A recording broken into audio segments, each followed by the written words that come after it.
নমস্কাৰ বন্ধু বান্ধৱীসকল আপোনালোক সকলোকে মই সুৰজ ছাত্ৰীয়ে পুনৰবাৰ টিপছ অসম ইউটিউব চেনেলটোলৈ স্বাগতম জনাইছো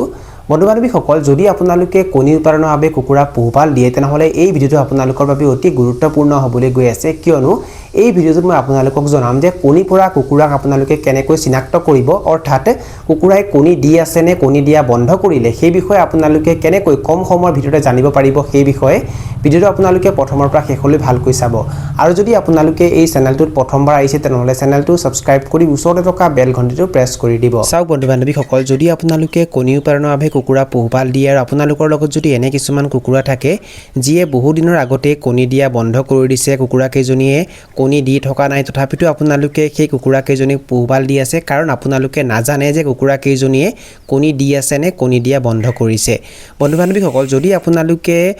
এনেকুৱা কুকুৰা পোহপাল দিয়ে যিকেইটা কুকুৰাই কণী দি থকা নাই কণী দিয়া বন্ধ কৰি দিছে তেনেহলে আপোনালোকৰ লোকসান হ'ব কাৰণ সেই কুকুৰা কেইজনী দানা খাই থাকিব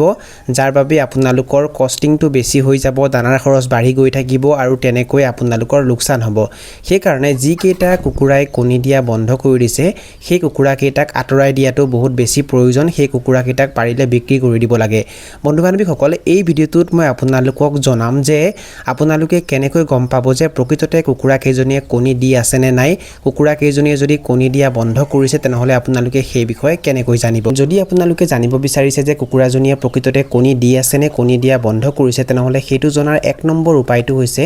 কুকুৰাজনীৰ কণী ওলোৱা বা শৌচ কৰা ঠাইৰ ঠিক দুয়োফালে দুডাল সৰু চুকা হাড় থাকে আৰু ইয়াক পাবিক বোন বুলি কোৱা হয় আপোনাৰ হাতৰ তৰ্জনী আৰু মধ্যমা আঙুলি দুটা সেই হাড় দুডালৰ মাজত বহুৱাই চাওক আৰু যদি সেই হাড় দুডালৰ মাজত দুটা বা তিনিটা আঙুলি সহজে সোমাই যায় তেন্তে আপোনালোকে বুজিব লাগিব যে কুকুৰাজনীয়ে বৰ্তমান সক্ৰিয়ভাৱে কণী দি আছে আৰু যদি সেই হাড় দুডালৰ মাজত মাত্ৰ এটা আঙুলিহে সোমাব পাৰে তেন্তে আপোনালোকে বুজিব লাগিব যে কুকুৰাজনী এতিয়াও কণী দিয়া নাই বা কণী দিয়া বন্ধ কৰি দিছে যদি আপোনালোকে জানিব বিচাৰিছে যে কুকুৰাজনীয়ে প্ৰকৃততে কণী দি আছে নে নাই তেন্তে দ্বিতীয়তে যিবোৰ কুকুৰাই কণী পাৰি থাকে সেইবোৰ কুকুৰাৰ মূৰৰ ফুলটো উজ্জ্বল হৈ থাকে উজ্জ্বল ৰঙা ৰঙৰ থাকে আৰু যিবোৰ কুকুৰাই কণী দিয়া নাই সেইবোৰ কুকুৰাৰ মূৰৰ ফুলটো হেতা পৰি থাকে আৰু সৰু হৈ থাকে যদি আপোনালোকে জানিব বিচাৰিছে যে কুকুৰাজনীয়ে প্ৰকৃততে কণী দি আছে নে নাই তেন্তে তৃতীয়তে যিবোৰ কুকুৰাই কণী পাৰি থাকে সেইবোৰ কুকুৰাৰ নোমবোৰ ধূলিময় বা অলপ ফটা চিটা যেন লাগিব পাৰে কাৰণ সিহঁতে বাকচত বা বাহত সময় কটায় আৰু যিবোৰ কুকুৰা দেখিবলৈ ধুনীয়া আৰু নোম মসৃণ হৈ থাকে সেইবোৰ কুকুৰা দেখিলে আপোনালোকে গম পাব যে সিহঁতে এতিয়াও কণী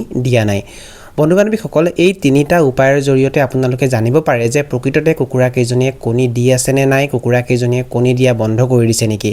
আৰু যদি আপোনালোকে এই ভিডিওটো চাই ভাল পালে আৰু ভিডিওটোৰ জৰিয়তে কিবা এটা শিকিব পাৰিছো বুলি ভাবে তেনেহলে অনুগ্ৰহ কৰি ভিডিওটো লাইক কৰি দিব আৰু যিমান পাৰে ভিডিওটো নিজৰ বন্ধুবৰ্গৰ মাজত আৰু পৰিয়ালবৰ্গৰ মাজত শ্বেয়াৰ কৰি দিব এই ভিডিওটো এইখিনিতে সামৰণি মাৰিছো ধন্যবাদ